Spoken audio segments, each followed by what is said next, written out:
Hello, hello everyone. I am Alice of KHR Arts and Cloud Orchid Publishing, and today we are going to talk about the book review of Fever 1793 by Laurie Halse Anderson. This is an excellent historical fiction novel, and I learned so much from it.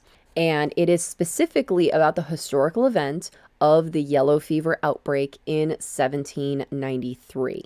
And this book follows the main character, Mattie Cook. She lives in Philadelphia with her mother and her grandfather. Unfortunately, her father passed away, so her mother is a widow. And because during those days, as a woman, you could not own property, you couldn't just live by yourself and stuff. So she lived with her father, Mattie's grandfather, and he took care of them, and they did their best to help run the family business and just keep things going with the intent of getting Mattie married so that then she wouldn't have to face the destitute status that her mother had from being widowed.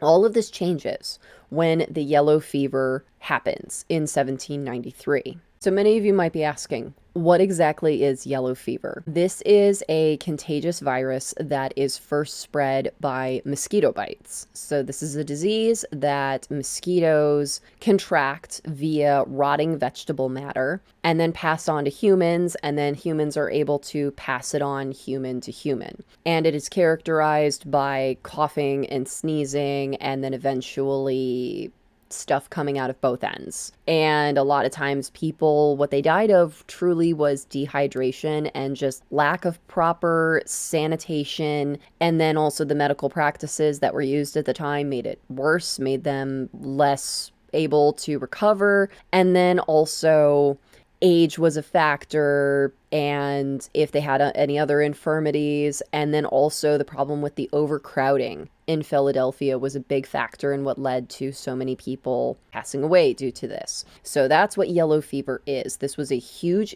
real incident that happened in the United States history, and it was one of the big outbreaks that happened during the colonial days. So essentially, Mattie's world is turned upside down when her mother becomes incredibly ill with yellow fever. And Mattie and her grandfather do everything they can to try to help take care of her mother. They even call the doctor, and he uses practices that makes it worse, which the two big ones are leeches and bloodletting. For those of y'all that don't know what bloodletting is, it's where they just pick a body part based on quackery science that they had back then of, oh, if you let out blood from this area, it does this. If you let out blood from that area, it does that, blah, blah, blah. And it's literally, they cut you open in a part of your body and hold it over a basin and let you just bleed. And then they're like, okay, that you gave enough blood, got all the bad humors and whatever, ghosts in your blood out, and then they try to stop the bleeding and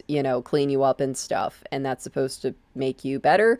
And newsflash, it does not. And yeah, leeches are just as bad. And the reason why this hurt people back then and made them more likely to die is because with leeches specifically, they can transmit diseases, and then also having that much blood taken out of your body, your direct line of defense against illness is your white blood cells fighting a virus. And if you're taking them out of your body, you have fewer white blood cells to help you fight the fight. So it's just terrible plan. And then also with bloodletting, because back then we didn't really have a lot of vaccines for stuff. Vaccines weren't widely used. And then also the fact that stuff wasn't really clean. People didn't really understand about bacteria yet. So a lot of the times the medical tools that the doctors would use were not clean. So if somebody else was infected with something else, guess what you're going to get infected with too. And then also the healing process. You're more likely to die of gangrene from some procedure that you got done than anything else. So being cut open with a dirty tool and then not having sanitary conditions for that wound to heal, just all of that just makes everything a million times worse. And that's what happens with her mother. And this is not a spoiler. This is the point plot of Story's Got a Story. Her mother dies, obviously. That happens. And so Story's got a story, and her mother passes away because of the virus and all the complications and everything. And that's when her grandfather makes the decision that he's like, we have to get out of Dodge. They have to leave Philadelphia because at this point in the story, it becomes apparent that Philadelphia is completely overrun with this virus and everybody's getting sick. And they're pretty much like, if we stay here, we're not going to live. Like, we're going to catch this and be like everybody else. So we need to just leave before we catch it. And there are other people that have the same idea. So they decide to travel together. And unfortunately, it turns out that the people that they're traveling with get the virus too. And so it's this story that's very much focused around Mattie and the people that she comes in contact with and her grandfather, and just exploring what it feels like to go through a pandemic. And I just want to give the caveat of that I read this book back when I was in high school in like the early 2000s. So somewhere between 2003 and 2006 is when I read this. So obviously I had never lived through a traumatic incident like living through a pandemic. Now I have, thanks to 2020, so I know exactly what this feels like. But back then, I had no real world experience with something like this, especially living in today's modern era of that we have clean hospitals, we have sanitary conditions, we have doctors that are well versed in how to properly take care of you and not use dirty tools or spread diseases, that we have vaccines, we have antibiotics, we have all these things that help the world to be a more medically safe place. And so reading this book was just a completely new experience for me, something that I just had no perspective of at that age. And I felt like it was a very important book for me to read now as an adult looking back. Back then I was just like, wow, this is really interesting. But now I really feel like reading this book was one of the stepping stones that really helped me with being able to understand the 2020 pandemic and everything that was happening. And also in high school, I also read The Hot Zone. Really, I don't not recommend the book so much as it is a very sensitive read. And if you are someone who is like has anxiety issues, very paranoid, if you have issues with specifically germophobia and stuff like that, it is not a book for you to read. Like, that book messed me up so bad for several months after I read it. It's a horrific true story. It's terrifying, very, very scary. But I feel like these two books, The Fever of 1793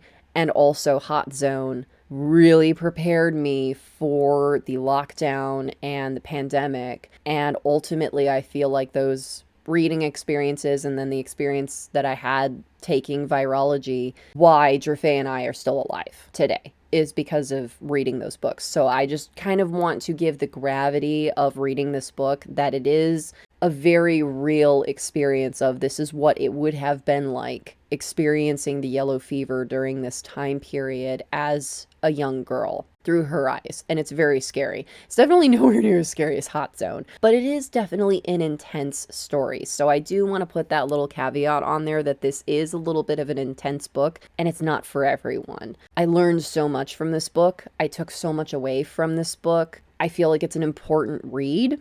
It's certainly an important point of history that should be more well known, but it's definitely not for everybody. I don't want to spoil the story because it's very much just building on this main character and her experiences and going through this pandemic that she experiences. But what I will say, just for those of y'all that, it's the whole does the dog die thing, she lives. She doesn't die. She lives through the pandemic and is able to live another day once the virus has passed and stuff like that. So she does live. That's not a spoiler because it's kind of the idea of same as story's got a story. In this type of story, the main character has to be alive in order for us to experience the story. So yes, she does live. That's not a spoiler here. What she experiences along the way and the different people that she interacts with, that's what the story is about. So I can't really tell you a whole lot about that beyond what I've told you because that would be the spoiler. But it is a very intense read. It is very much about interpersonal relationships with people, and it is also about the very traumatic experience of experiencing a pandemic. So I really enjoyed this book. I reread it several times when I was in high school. I don't know what exactly it was, but I just found it fascinating. Not even like I didn't understand the gravity of it. I did understand the gravity of it, and I guess that is what really sucked me in. So I hope y'all enjoyed this video. If you did, please be sure to give it a like, and if you're new, subscribe. All right, y'all, thank you so much for watching. Take care. Bye-bye.